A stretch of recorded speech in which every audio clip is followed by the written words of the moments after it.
The human janitor cleaned in silence until the alien king asked him for advice. Before we dive into this story, drop a quick hi in the comments and tell me where you're watching from. It really helps support the channel. In the gleaming halls of the Galactic Conclave, where representatives of 1,000 worlds gathered to shape the fate of civilizations, one human silently pushed his mop across the polished floors, invisible to the powerful beings who passed him by. Miles Harper had been working as a janitor at the Conclave station for 3 years now. It wasn't what he had envisioned when he left Earth, but after the economic collapse and the subsequent dissolution of the Earth Space Academy, his dreams of becoming a diplomat had evaporated like morning dew. Still, he considered himself fortunate. When the Galactic Alliance had opened its doors to humans, offering limited positions across their vast network of stations, Miles had jumped at the opportunity. Being a janitor on an alien space station was better than being unemployed on a struggling Earth. Tonight, he moved through the grand hall with practiced efficiency, his movements almost meditative as he cleaned around the ornate decorations being set up for tomorrow's arrival of King Lorith of the Zentari Empire. The Zentari were the newest members of the Alliance, a technologically advanced species known for their rigid hierarchy and complex social protocols. Their inclusion was considered a major diplomatic achievement, one that had taken decades of careful negotiation. Miles checked his watch. It was almost midnight by Earth standards, the time when most of the station's occupants retreated to their quarters, leaving the vast corridors empty and quiet. He enjoyed these moments of solitude, when he could move through the station unnoticed, observing the aftermath of important meetings and sometimes overhearing conversations that would never make the official records. As he approached the eastern wing, Miles noticed a dim light spilling from beneath the door of conference room E-Strange. According to his schedule, all meetings had concluded hours ago. Cautiously, he approached the door, wondering if someone had simply forgotten to turn off the lights. The door slid open with a soft hiss, and Miles froze. Seated alone at the massive conference table was a tall, slender figure with iridescent blue skin and elongated features that marked him unmistakably as Zentari. But not just any Zentari. Even Miles, with his limited exposure to alien politics, recognized the distinctive silver markings on the being's forehead and the intricate patterns adorning his formal attire. King Lorith of the Zentari Empire was sitting alone in an empty conference room, a day before his scheduled arrival. Miles immediately lowered his gaze and began to back out of the room. "I apologize for the intrusion, Your Majesty. I didn't realize anyone was here." "Stay," said the king, his voice surprisingly soft, with an almost musical quality to it. "You are the cleaning staff, yes?" "Yes, Your Majesty. I'm a janitor. I can come back later if—" "No." The king gestured to a chair across from him. "Please sit." Miles hesitated, his hands still gripping the handle of his mop. This had to be some kind of mistake. Zentari royalty didn't speak to maintenance personnel, let alone invite them to sit down. It violated every protocol he'd been briefed on. "I am not asking as king," Lorith said, seeming to sense Miles's discomfort. "I am asking as someone who needs perspective." Carefully, Miles propped his mop against the wall and approached the table. He sat down gingerly on the edge of the chair, ready to bolt at the first sign that this was some kind of test or trap. "What is your name?" the king asked. "Miles Harper, Your Majesty." "And you are human, from Earth?" "Yes, Your Majesty." The king nodded slowly, his large, almond-shaped eyes studying Miles with an intensity that made him want to squirm. "I arrived early and in secret because I wanted to observe the conclave without the filter of ceremony, to see how things truly function when no one is performing for the benefit of the Zentari king." Miles remained silent, unsure of how to respond. "You move through these halls daily, observing everything while being observed by no one," Lorith continued. "You see the truth of this place in ways that I cannot. I just clean, Your Majesty. And in cleaning, you bear witness." The king leaned forward slightly. "Tell me, Miles Harper of Earth, what have you witnessed in these halls that might interest a king who seeks to understand the true nature of the alliance his people have joined?" Miles felt a cold weight settle in his stomach. Was this a trap? Some kind of test of loyalty to his employers? But the king's gaze held no malice, only a genuine curiosity that Miles found difficult to dismiss. I'm not sure what you're asking me, Your Majesty. I am asking for your honest observations, not the sanitized reports that will be presented to me tomorrow, but the reality you have observed while being invisible to those who believe themselves important. Miles took a deep breath. With all due respect, Your Majesty, anything I say could cost me my job. I'm not a diplomat or an analyst. I'm just a janitor from Earth trying to make enough credits to survive. The king's expression softened. I understand your caution. Allow me to offer you protection.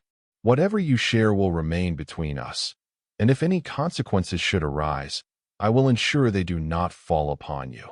Miles considered this. The offer was tempting, but he remained wary. May I ask why you're asking me specifically? Surely there are others with more relevant insights. Others with titles and positions have reasons to present information in ways that benefit themselves or their factions, Lorith replied. You have no such incentive. You simply observe and draw your own conclusions without the burden of political ambition. There was something in the king's tone that resonated with Miles, a sincerity that cut through his caution. And besides, it wasn't every day that a human janitor got to have a private conversation with one of the most powerful beings in the galaxy. What would you like to know, Your Majesty? The king smiled, an expression that transformed his alien features into something almost familiar. Tell me about the alliances within the alliance. The true power dynamics that exist beneath the surface of diplomatic courtesy. Miles considered his words carefully. Well, from what I've observed, the official structure doesn't always reflect how decisions are really made. The Arcturian Confederation claims equal standing with the other founding members, but whenever their representatives speak in council meetings, the Traxians and Lorendi delegates exchange these looks. He mimicked the subtle eye movement he'd seen countless times while cleaning around ongoing meetings. Interesting. Continue. The smaller systems, the ones that joined in the last century, they're officially given equal voice, but their representatives are usually seated furthest from the central table. Sometimes their communication devices mysteriously malfunction during crucial votes. Miles shrugged. I'm often called to check the equipment, but I never find anything wrong. By the time I arrive, everything works perfectly again. King Lorith's eyes narrowed. Deliberate exclusion disguised as technical difficulties. Clever and concerning. He made a subtle gesture with his long fingers, and a small holographic display appeared above the table. What of the trade agreements? Are they honored as written? Miles couldn't help but laugh, then quickly covered his mouth. I apologize, Your Majesty. It's just, the maintenance bays tell a different story than the official manifests. There are shipments that come in unlabeled, usually during shift changes when most of the regular staff are transitioning. I've cleaned up after some crates were opened, resources that are supposedly regulated by Alliance quotas. Which species are primarily involved in these discrepancies? The Vex Consortium is the most obvious. Their diplomats always have private meetings with the Lorendi after major trade negotiations. I've cleaned the rooms afterward. They leave behind data crystals sometimes, thinking they're cleared, but I can see access patterns on the readers. They're reviewing resource allocation maps that never appear in the public records. The king was silent for a moment, his fingers moving in complex patterns as he manipulated his holographic display. You notice much for someone who just cleans, Miles Harper. Miles felt heat rise to his face. I was studying to be a diplomat before Earth's economy collapsed. Old habits, I guess. A diplomat becoming a janitor, the king mused. Perhaps that gives you a unique vantage point that neither role alone would provide. Maybe. Miles shifted uncomfortably. Your Majesty, if I may ask, why did the Zentari decide to join the Alliance? Your empire was self-sufficient for millennia. The Alliance needs you more than you need them. The king's expression grew somber. A perceptive question. The official reason is mutual benefit through shared resources and knowledge. The truth is more complex. He paused, studying Miles with renewed interest. The stars are dying, Miles Harper. Not immediately, not catastrophically, but at a rate that has my scientists concerned. The Centauri have been observing this phenomenon for generations, but recently, the pattern has accelerated. Dying? How is that possible? That is precisely what we seek to understand. We have theories, but nothing conclusive. The Alliance has access to regions of space we have not explored, data we have not collected. Together, perhaps we can solve this puzzle before it becomes a crisis. Miles felt a chill run through him. Does the Alliance leadership know this is why you've joined? They know we have concerns about stellar stability in certain regions. They do not know the extent of those concerns, nor how widespread the phenomenon may be.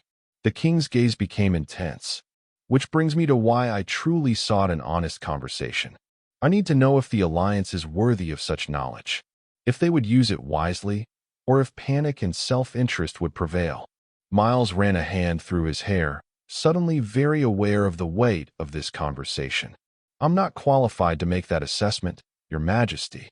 Yet you have observed them at their most unguarded, when they believe no one of consequence is watching. The king leaned forward. In your judgment, formed from countless hours of silent observation, is this alliance capable of facing an existential threat with unity and purpose? Miles thought about everything he had seen in his 3 years on the station. The petty squabbles and power plays, but also the moments of genuine cooperation and surprising alliances forged in times of crisis. They're flawed, he said finally. They scheme and they play politics, and they sometimes put their own interests first. But when it really matters, when there's an immediate threat like the Nexus Flux incident last year, they do pull together. The question is whether they could maintain that unity for a long-term crisis without an obvious enemy to fight. The king nodded slowly. A fair assessment. And what of humans? Where do they stand in this complex equation? Miles smiled ruefully. Barely in the equation at all, Your Majesty. We're newcomers, still proving our worth. But we're adaptable. We've survived our own mistakes, our own near extinctions. If there's one thing humans are good at, it's facing impossible odds and somehow muddling through. Muddling through, the king repeated, as if testing the phrase. An interesting concept. The Centauri value precision and careful planning. The idea of improvisation in the face of cosmic threats is foreign to us. Sometimes improvisation is all you have left, Miles said. When the careful plans fall apart. The king was silent for a long moment, his gaze distant, as if seeing beyond the walls of the conference room to some future only he could envision. Finally, he refocused on Miles. I believe our meeting was fortuitous, Miles Harper. You have given me much to consider. He stood with fluid grace, towering over the seated human. Continue your work, but know that I will seek your counsel again before my official departure. Miles stood quickly, feeling awkward and ungainly next to the king's elegant height. I'm honored, Your Majesty, but I'm really not qualified to. You underestimate the value of your perspective, the king interrupted gently. Sometimes the clearest view comes from unexpected places. He moved toward the door, then paused. One last question, if I may. If you were in my position, knowing what you know about the Alliance and this potential crisis, what would be your first action upon officially joining? Miles didn't hesitate. I'd create a joint scientific task force, staffed by researchers from all member species, including some from the less politically powerful systems. Make it prestigious enough that everyone wants their people involved, but structured so that the science leads, not the politics. And you would trust the findings of such a diverse group? Diversity is a strength in science, Your Majesty. Different perspectives lead to better questions and more creative solutions. Just make sure the data is transparent and accessible to all members of the team. Secrets breed suspicion. The king's mouth curved in what Miles assumed was a smile. Wise counsel from a janitor. Perhaps there is hope for this alliance after all. He inclined his head slightly. Until our next conversation, Miles Harper of Earth. With that, he was gone, leaving Miles standing alone in the conference room, wondering if he had imagined the entire exchange. But the lingering scent of something like cinnamon and ozone, distinctly Centauri, told him it had been real. Slowly, Miles picked up his mop and resumed his duties, his mind racing with the implications of everything the king had shared. Stars dying, a cosmic threat that could affect all species. And somehow, he, a failed diplomat turned janitor, had become confidant to one of the most powerful beings in the galaxy. As he cleaned, Miles couldn't help but wonder what would happen when King Lorith officially joined the Alliance tomorrow. And would his advice actually shape the king's approach to the coming crisis? The following day, Miles went about his duties as usual, though with a heightened awareness of the increased security throughout the station. King Lorith's official arrival was scheduled for midday, and the entire conclave was buzzing with anticipation. Diplomats and officials hurried through the corridors, making last-minute preparations, while security personnel scrutinized everyone with extra vigilance. Miles kept his head down, focusing on his tasks and avoiding eye contact. The last thing he needed was for someone to notice him and somehow connect him to the king's unauthorized early arrival. He had no idea if anyone else knew the king had been on the station early, and he wasn't about to be the one to reveal that fact. As he was finishing up in the west corridor, his supervisor's voice crackled over his communicator. "Harper, report to the Grand Hall immediately. They need additional staff for final preparations." "On my way," Miles replied, gathering his cleaning supplies. When he arrived at the Grand Hall, it was transformed. The space that he cleaned daily had become a gleaming showcase of Alliance power and prestige. Banners representing each member world hung from the high ceiling. Holographic displays showed scenes from across the galaxy, and elegant refreshment stations had been set up around the perimeter. "Harper, good," said his supervisor, a stern Trosian named Vex. "Take care of the floor in the northeast corner. Someone spilled some Larendi nectar wine, and it's already starting to etch the surface." Miles nodded and moved to the indicated area, quickly applying the neutralizing agent that would prevent the acidic wine from damaging the floor. As he worked, he kept his ears open, catching snippets of conversation from the officials making final adjustments to the ceremonial arrangements. "The king's delegation has docked," said one official to another. "They'll be proceeding through the formal reception protocols for the next hour before entering the Grand Hall." "I heard he's bringing his entire advisory council," replied the other. Unprecedented for a first official appearance. Miles continued working, moving from the spill to general cleaning of the surrounding area to avoid drawing attention. An hour passed, then another. Finally, the announcement came over the station-wide communication system. "Attention, all personnel. The Zentari delegation will be entering the Grand Hall in 5 minutes. All preparation staff must vacate immediately." Maintenance workers and preparation staff quickly gathered their equipment and headed for the service exits. Miles followed suit, but as he reached the door, a hand gripped his arm. He turned to find himself face to face with a Zentari official, distinguished by the complex patterns on their formal attire. "You are Miles Harper?" the official asked, their voice low. Miles felt his heart rate spike. "Yes. Come with me. I'm supposed to clear the hall. These orders supersede your standard protocols." The official's grip remained firm. "King Lorith has requested your presence during the ceremony." Miles stared at the official in disbelief. "There must be some mistake." "There is no mistake." The official released his arm and gestured toward a side door. "Through here. You will be positioned where you can observe the proceedings without being obvious. The king wishes you to witness what transpires and provide your assessment afterward." Miles glanced at his supervisor, who was watching the exchange with obvious confusion and concern. "My supervisor has been informed that your services have been requisitioned by the Zentari delegation." The official's tone left no room for argument. "This way, please." Still clutching his cleaning supplies, Miles followed the official through the side door and into a small observation room he hadn't known existed. It offered a perfect view of the Grand Hall through what appeared to be one-way transparent walls. "Remain here until the conclusion of the ceremony," the official instructed.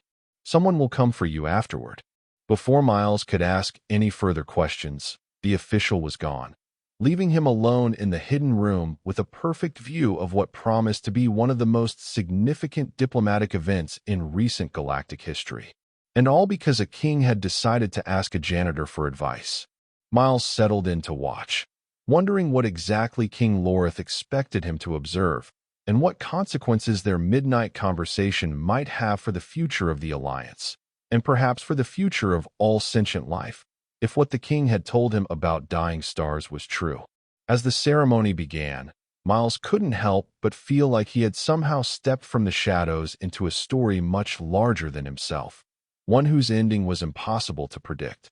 From his hidden vantage point, Miles watched as the grand hall filled with dignitaries from across the Alliance. The representatives arranged themselves according to their political standing, with the founding species, the Traxians, Lorendi, and Arcturians, positioned closest to the central dais. Miles noted how the Arcturian delegates were subtly placed just slightly behind the other two founding species, confirming his observations about their diminished status. A fanfare of harmonic tones announced the arrival of King Lorith and his entourage. Miles leaned forward as the Zentari delegation entered the hall with measured, dignified steps. King Lorith moved with the same fluid grace Miles had witnessed the night before, but now draped in ceremonial attire that captured and reflected light in hypnotic patterns. Behind him followed 12 Zentari officials, each bearing distinctive markings that Miles assumed denoted their specific roles. The Alliance High Chancellor, a statuesque Lorendi named Thela, stepped forward to greet the king. On behalf of the Galactic Alliance, I welcome you, King Lorith of the Zentari Empire, and your esteemed delegation to this historic gathering. Today marks the beginning of a new era of cooperation and shared prosperity for all our peoples. The formal pleasantries continued for some time, with representatives from each major faction stepping forward to offer their own welcomes. Miles noted the subtle hierarchies in who spoke, when, and how long they were permitted to speak. The smaller, newer members of the Alliance were granted only the briefest of acknowledgments. Finally, it was King Lorith's turn to address the assembly. He stepped onto the central platform, his tall form commanding immediate attention. When he spoke, his voice carried effortlessly throughout the hall without the need for amplification. Esteemed representatives of the Galactic Alliance, I stand before you today not merely as ruler of the Zentari, but as a seeker of greater understanding and cooperation in the face of challenges that transcend any single civilization. A murmur rippled through the crowd. This was a departure from the expected script of mutual economic benefits and cultural exchange. For millennia, the Zentari have charted the stars, cataloging their behaviors and life cycles with precision and care. It is this dedication to cosmic observation that compels me to propose, as our first act of cooperation, the formation of a joint stellar research initiative. Miles straightened in his seat. The king was following his advice already. This initiative, Lorith continued, will bring together scientists from all member species to study concerning patterns we have observed in stellar stability across multiple sectors. I propose that this research body be established with equal representation from all Alliance members, regardless of their political standing or length of membership. The Tracian First Minister stepped forward, his spined crest flattening in what Miles recognized as a sign of displeasure. Your Majesty, while we welcome your enthusiasm, there are established protocols for proposing new Alliance initiatives. Perhaps after a period of integration. With respect, First Minister, King Lorith interrupted smoothly. The matter I bring before you today does not allow for the luxury of extended protocols. My scientists have detected a pattern of accelerated stellar decay that, if confirmed across multiple sectors, could have profound implications for all our worlds. A tense silence fell over the assembly. Miles could see the delegates exchanging glances, some concerned, others skeptical. Are you suggesting some kind of natural stellar catastrophe? Asked the Arcturian representative, her translucent appendages shimmering with agitation. I am suggesting that we have observed anomalies that warrant immediate and thorough investigation, Lorith replied carefully. The Zentari bring significant data to this alliance, gathered over centuries. But our perspective is limited to our region of space. Only by combining our observations with those of all alliance members can we determine the true scope and nature of what we are witnessing? Chancellor Thela raised her hand for silence as murmurs broke out across the hall. Your Majesty, such claims require substantiation. Are you prepared to share your preliminary findings with our scientific advisors? Not merely with your advisors, Chancellor, but with representatives from every member world. King Lorith made a gesture, and one of his delegations stepped forward, activating a holographic display that filled the center of the hall. Miles gasped as a three-dimensional map of the galaxy materialized, with certain stars highlighted in pulsing red. The pattern was scattered but unmistakable. Clusters of affected stars appeared throughout the galaxy, not concentrated in any single region. These marked stars, Lorith explained, have all shown signs of premature hydrogen depletion and unusual spectral shifts. The pattern emerged slowly at first, but has accelerated over the past 50 years. If this trend continues, we project significant stellar instability in these regions within the next century. A century is hardly cause for immediate alarm, scoffed the Vex Consortium representative. Stars die, new ones form. This is the natural order. Not at this rate, and not with this pattern, countered one of the Zentari scientists. These affected stars share certain characteristics that suggest an external catalyst, not natural stellar evolution. Miles watched as the assembly erupted into heated discussion. Some delegates appeared genuinely alarmed, while others seemed dismissive or even suspicious of the Zentari motives. He noticed the Trosien and Lorendi representatives conferring urgently, occasionally glancing at the holographic display with expressions Miles couldn't quite interpret. After several minutes of growing chaos, King Lorith raised his hand for silence. When he spoke again, his voice was calm but carried a new edge of authority. I understand your skepticism. It is the nature of sentient beings to question and doubt. This is why I do not ask you to accept our findings without verification. I ask only that we combine our knowledge and resources to determine whether what we have observed represents a genuine threat to our collective future. Chancellor Thela stepped forward again. Your proposal has merit, King Lorith, but the structure you suggest, equal representation from all members, is unprecedented. The founding species have traditionally led scientific initiatives, with others contributing as needed. And how has that served the Alliance thus far? Lorith asked, his tone mild but his words pointed. Has it fostered true innovation? Or has it merely reinforced existing power structures? Miles could see the Chancellor bristle slightly at the challenge. This was definitely not following the expected diplomatic script. The Zentari joined this alliance as equals, not supplicants, Lorith continued. We bring knowledge and resources that complement your own. But we also bring a perspective that values diversity of thought and approach. The stars do not recognize our political hierarchies. Neither should our efforts to understand them. An uncomfortable silence fell over the assembly. Miles could almost feel the tension between traditional alliance protocols and the compelling logic of the king's argument. Finally, a small figure stepped forward from one of the outer rings, a representative from one of the newer, less influential member worlds. Miles recognized her as Ambassador Tala from the Riven Collective, a coalition of systems that had joined the Alliance less than 30 years ago. The Riven Collective supports King Lorith's proposal, she said, her voice clear despite her diminutive stature. We have observed similar anomalies in the stellar nurseries of the Cygnus Arm, but lack the resources for comprehensive study. If this is truly a galaxy-wide phenomenon, then it demands a galaxy-wide response, one that includes all voices and perspectives. One by one, representatives from other smaller factions stepped forward to voice their support.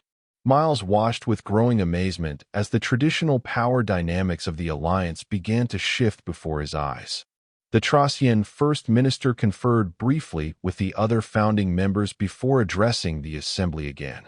In the spirit of cooperation that defines our alliance, we will support the formation of this research initiative on a provisional basis. However, we propose a hybrid structure with leadership shared between the founding members and the Zentari, with advisory roles for other interested parties. King Lorth's expression remained neutral, but Miles could see a subtle tension in his posture. This was the critical moment. Would he compromise or hold firm to his vision of true equality? I appreciate the spirit of your counterproposal, First Minister, Lorth said carefully. However, I must insist that leadership of this initiative be determined by scientific expertise, not political standing. Let those with the most relevant knowledge lead, regardless of their world of origin. Miles held his breath as he watched the exchange. This was diplomacy in action, the delicate dance of power and principle that he had once dreamed of participating in himself. The First Minister's crest flattened further, but before he could respond, another voice cut through the tension. The king speaks wisdom. All eyes turned to the source, an elderly Arcturian who had, until now, remained silent at the edge of their delegation. Miles recognized her as High Scholar Ziv, one of the most respected scientific minds in the Alliance, though she rarely participated in political gatherings. For too long, our research has been constrained by political considerations, Ziv continued, her translucent form pulsing with conviction. If what the Zentari have observed is accurate, we cannot afford such constraints now. I have dedicated my existence to the study of stellar phenomena, and even I find these patterns disturbing. We must investigate without the burden of our usual hierarchies. Her words seemed to shift the atmosphere in the hall. Even the Trosyen First Minister appeared to reconsider, his crest slowly rising from its flattened position. Perhaps, he conceded, in this specific instance, we might consider a more flexible approach. King Lorth inclined his head graciously. Thank you, First Minister. And thank you, High Scholar Ziv, for your support. I propose that membership in this initiative be open to all Alliance worlds, with leadership determined by a council of senior researchers selected for their expertise rather than their political affiliations. Chancellor Thela stepped forward once more. This represents a significant departure from our traditional methods, but the circumstances appear to warrant it. I will put the proposal to a vote of the full assembly. Miles watched in fascination as the voting process unfolded. Each delegation indicated their position through a complex system of colored lights on the central display. Gradually, a pattern emerged. Green acceptance indicators from most of the smaller factions, yellow caution from some of the mid-tier powers, and a mix of yellow and red from the founding species. But as the final votes were registered, the result was clear: approval, with conditions. The Joint Stellar Research Initiative would be established, with a structure closer to what King Lorth had proposed than to traditional Alliance organizations. Miles felt a surge of pride, though he had no right to claim any credit. Still, knowing that his midnight conversation with the king might have influenced this outcome gave him a sense of participation he hadn't felt since his diplomatic dreams had been shattered. As the assembly moved on to other ceremonial aspects of the Zentari induction, Miles settled back in his observation room, reflecting on what he had witnessed. Something significant had just occurred, not just the formation of a new research body, but perhaps the beginning of a subtle shift in how the Alliance functioned. And somehow, improbably, he had played a small part in it. His contemplation was interrupted when the door to the observation room slid open. The same Zentari official who had escorted him earlier entered silently. "The ceremony is concluding," the official informed him. "King Lorth requests your presence." Miles nodded and followed the official through a series of service corridors he hadn't known existed, eventually arriving at what appeared to be a small, private reception room. King Lorth stood near a viewport that offered a spectacular view of the swirling nebula that surrounded the station. He turned as Miles entered. "Miles Harper of Earth," the king greeted him, dismissing the other official with a subtle gesture. "You witnessed the proceedings?" "Yes, Your Majesty. It was not what I expected, nor what they expected, I imagine." There was a hint of satisfaction in the king's voice. "Your suggestion of a joint scientific initiative proved most effective. It offered a practical purpose while simultaneously challenging the existing power structure in a way that was difficult to oppose without appearing obstructionist." "It seems to have worked," Miles agreed cautiously. "But I'm still not sure why you're involving me in all this."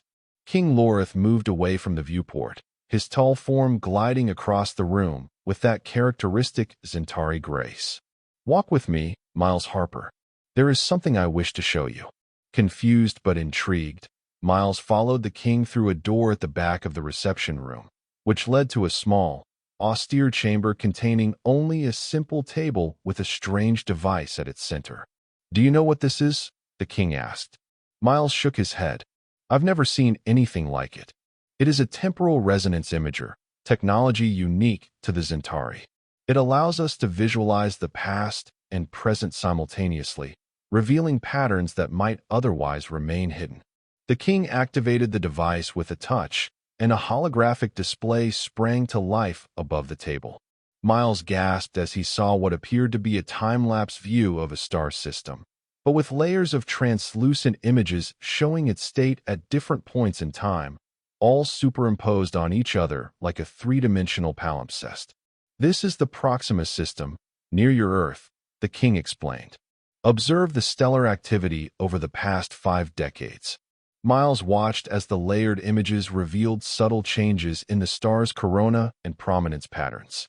Even to his untrained eye, there seemed to be an acceleration of some kind of process. "Now," said the king, making another adjustment to the device, "observe this system in the Zentari home region, recorded over the same period." A new set of images appeared, showing a completely different star. Yet as Miles watched the temporal layers, he could see a pattern of changes that seemed eerily similar to what he had just witnessed with Proxima. "They're changing in the same way," Miles said slowly, "but they're thousands of light years apart. How is that possible?"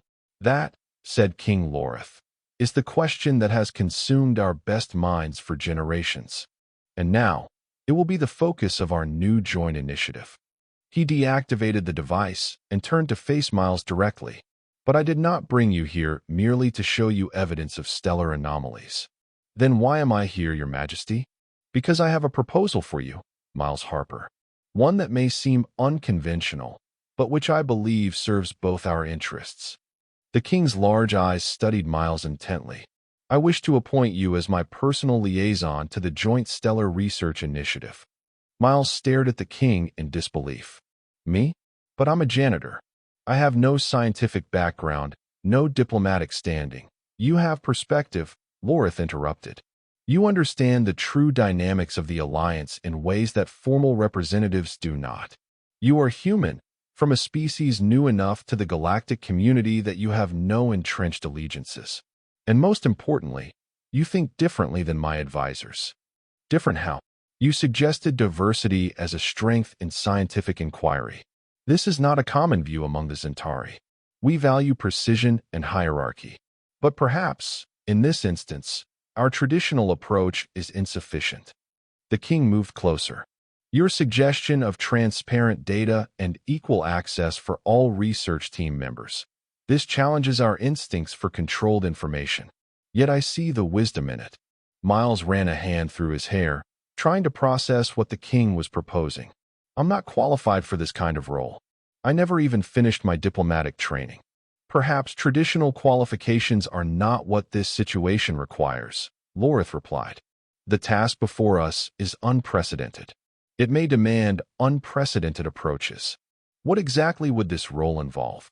"You would serve as an observer on my behalf, attending meetings of the initiative, reporting on both the scientific findings and the interpersonal dynamics. You would have no formal authority, but would act as my eyes and ears, much as you have done as a janitor, but with official standing."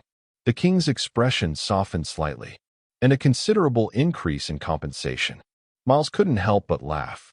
From pushing a mop to advising a king. It's absurd. Is it? Lorith tilted his head. Or is it precisely the kind of unexpected solution that might be needed in these unusual times? Miles considered the offer. It was bizarre, completely outside his life plan, such as it was. But then again, so was becoming a janitor on an alien space station after his diplomatic dreams had collapsed. "What about my current job?" "My supervisor would be informed that your services have been requisitioned permanently by the Zentari delegation." A generous compensation package would be provided to the maintenance division to offset the inconvenience of losing a staff member. Miles shook his head, still struggling to believe this was happening. And what if I'm not good at this new role? What if I fail? Then we will have attempted an unconventional approach and learned from the experience, the king said simply. But I do not believe you will fail, Miles Harper. You have already demonstrated a capacity for observation and insight that many with formal training lack. Miles looked around the austere chamber, then back at the king. Everything about this situation was surreal, yet he couldn't deny the pull of the opportunity. To be involved in something truly significant, to potentially help address a threat to all sentient life. It was more than he had ever imagined possible when he'd signed on as station maintenance staff. All right, he said finally. I accept, though I have absolutely no idea how to explain this to anyone. You need not explain, Lorith replied. Your new position will be formally documented and announced. The specifics of why you were selected will remain between us. And what is my official title going to be? Royal Janitor, Miles asked with a half-smile. Special Advisor to the Zentari Delegation on Matters of Interspecies Scientific Cooperation, the king replied without hesitation. Though I understand humans often use shorter forms for convenience. Special Advisor will do, Miles said, still somewhat dazed by the turn of events. Then it is settled. King Lorith extended his hand in what Miles recognized as an adoption of the human handshake custom. Welcome to your new role, Special Advisor Harper. As Miles shook the king's hand, he couldn't help but reflect on the strange path that had led him here. 3 years of invisible work, of cleaning around the powerful without being seen by them, had somehow prepared him for this moment. His unique vantage point as a janitor had given him insights that those with formal power and position lacked. Perhaps being invisible had its advantages after all. 6 months later, Miles stood in the observation deck of the newly constructed Joint Stellar Research Facility, watching as scientists from 24 worlds collaborated on what had become the most significant scientific undertaking in Alliance history.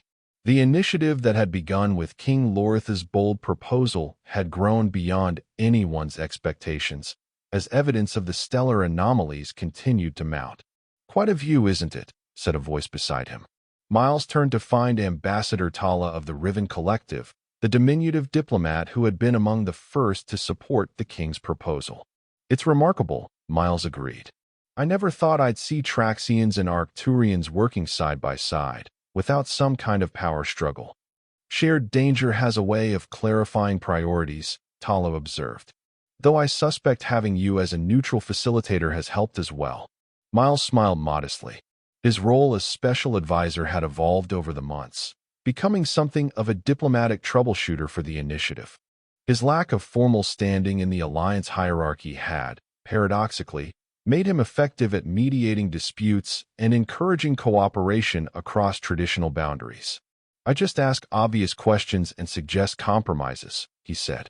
The real work is being done by the scientists. Don't underestimate the value of asking obvious questions, Advisor Harper.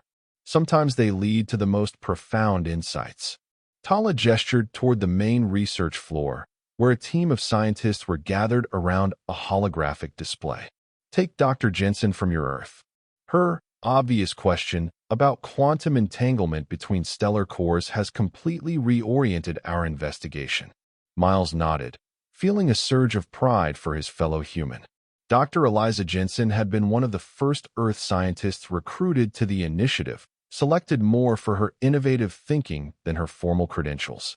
Her suggestion that the synchronized decay patterns might indicate some form of quantum connectivity between distant stars had initially been dismissed as impossibly far-fetched.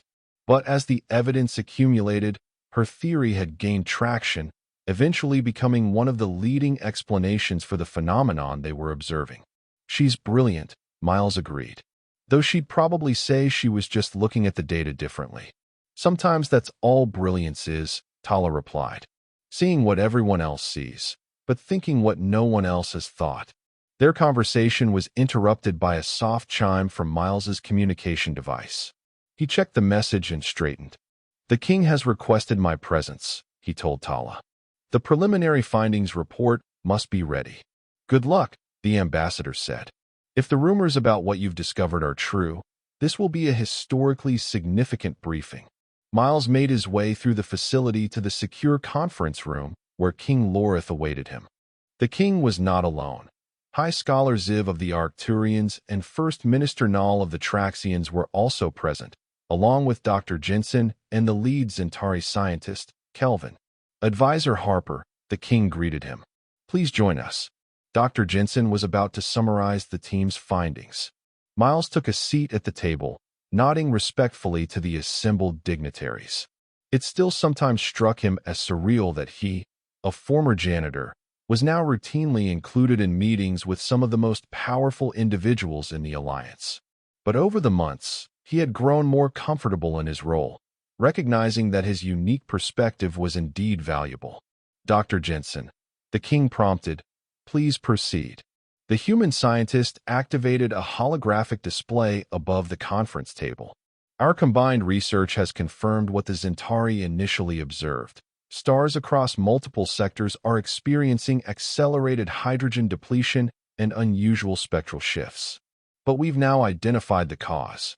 The display showed a complex network of energy patterns connecting various star systems, like a vast cosmic web. We've discovered what we're calling quantum stellar linkage, Dr. Jensen explained. It appears that certain stars, regardless of their physical distance from each other, are quantum entangled at a fundamental level. When one experiences instability, it triggers a cascade effect through the network. Is this a natural phenomenon? Asked First Minister Null, his crest partially flattened in concern. That's the most remarkable aspect, Dr. Jensen replied. We don't believe it is. The pattern of linkage follows known natural distribution we can identify, and we've found evidence of artificial structures at key nodal points in the network, structures that appear to be millions of years old. A stunned silence fell over the room. Are you suggesting, High Scholar Ziv said slowly, that some ancient civilization deliberately created this network of entangled stars? Yes, Dr. Jensen confirmed. We believe these structures are the remnants of a stellar engineering project of unimaginable scale. They appear to have been designed to harvest energy from the entangled stars and transmit it across vast distances. For what purpose? King Lorith asked. We don't know yet, Dr. Jensen admitted. But we've determined that the acceleration of stellar decay began when the network started to break down.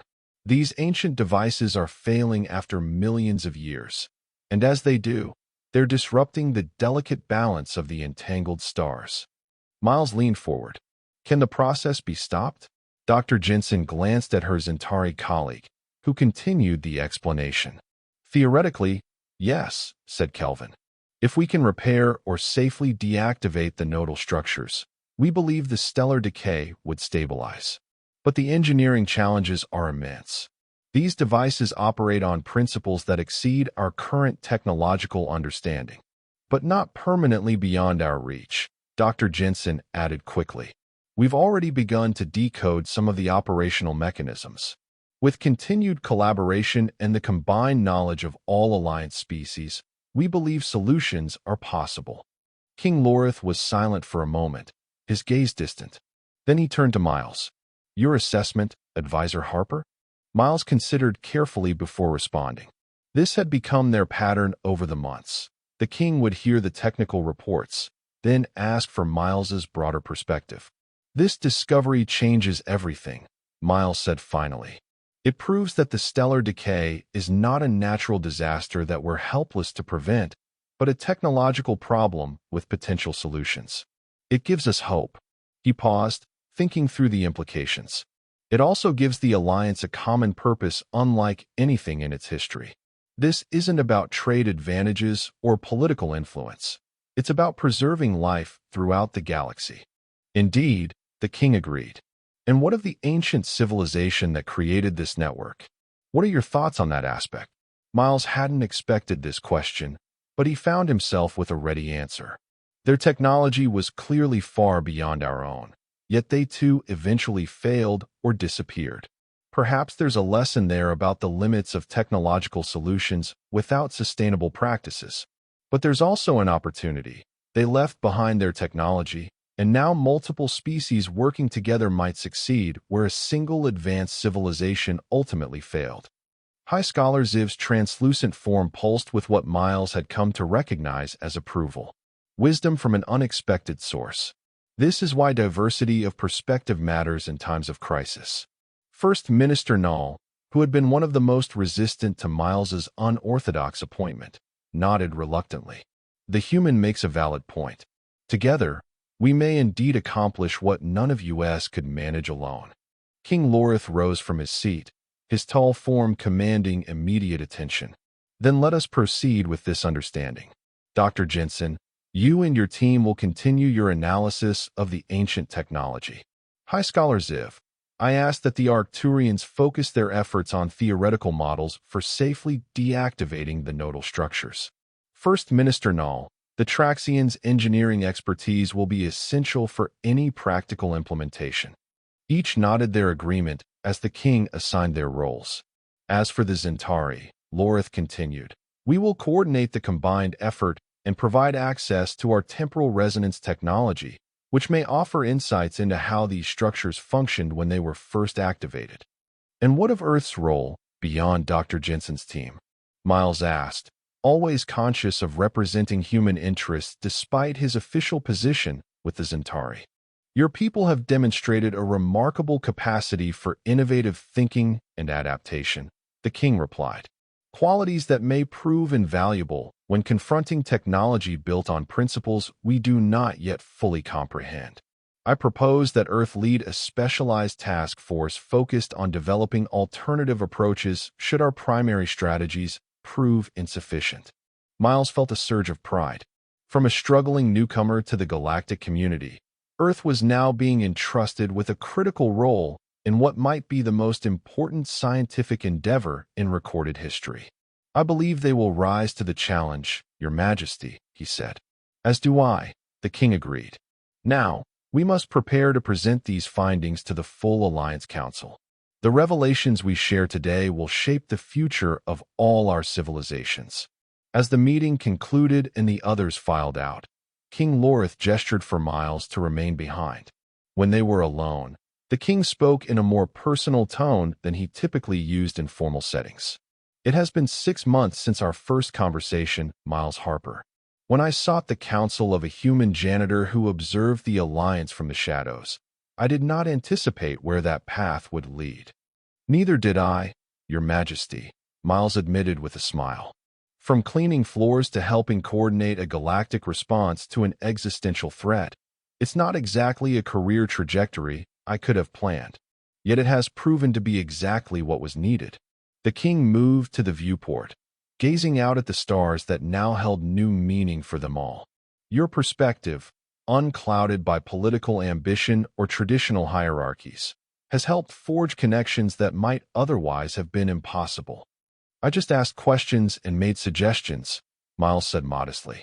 The real breakthroughs came from the scientists and the cooperation between species.